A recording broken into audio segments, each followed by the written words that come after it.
Sisi!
Nandito ko kami sa Abby's Best!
Diba? So, napansin po namin habang naglalakad-lakad dito sa fair. Okay, sa Six Flags.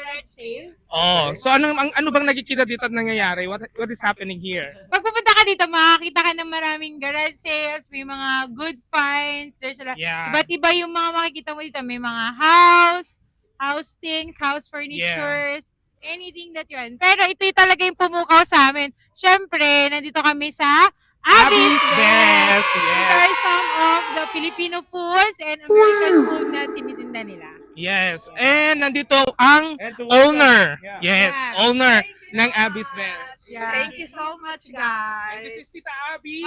Tita Abby, ano po yung mga binebenta nyo dito para po sa ating future viewers na pag nakita po nila kayo in some of the fair, pwede po silang bumili dito. We have the famous chicken kebab for 15 years already. Yeah, the best chicken kebab ever na natikman ko is kay And the Tita Abby. Rangoon is handmade by me. At actually natikman ko rin yun. Very cheesy. Sarap. Masarap.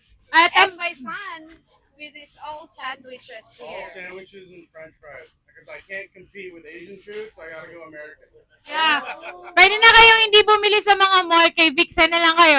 Like, Philly cheesesteak, gyros, something like that. Masarap talaga. So actually. you're just selling this during fair or what? They support us really good. Oh, Yeah. Say hi. And you say WTT. WTT. So, Yeah. around festival season. Yeah. Oh, Yeah, okay. festival That's season. what I heard actually, because here in Missouri, I believe, I mean, I guess, Abby's Best is one of the popular store here in, Yeah, Filipino store. especially Yeah. here in St. Louis, and not Actually- just St. Louis, but the whole Missouri. Actually, So for those who are following Tita Abby sa Facebook page, you can actually follow them also. and yeah, yun. most festival here in St. Louis or in Missouri, nandun po sila. And we can also update you everyone to know more about Abby's Best kung Abby's saan Best. sila. Yes. Yes. Every time na magkakaroon sila ng fair, pwede namin kayo i-update about doon para makapunta din kayo. Yes. Para matikman nyo din yung luto nila. Yes. Which is the best.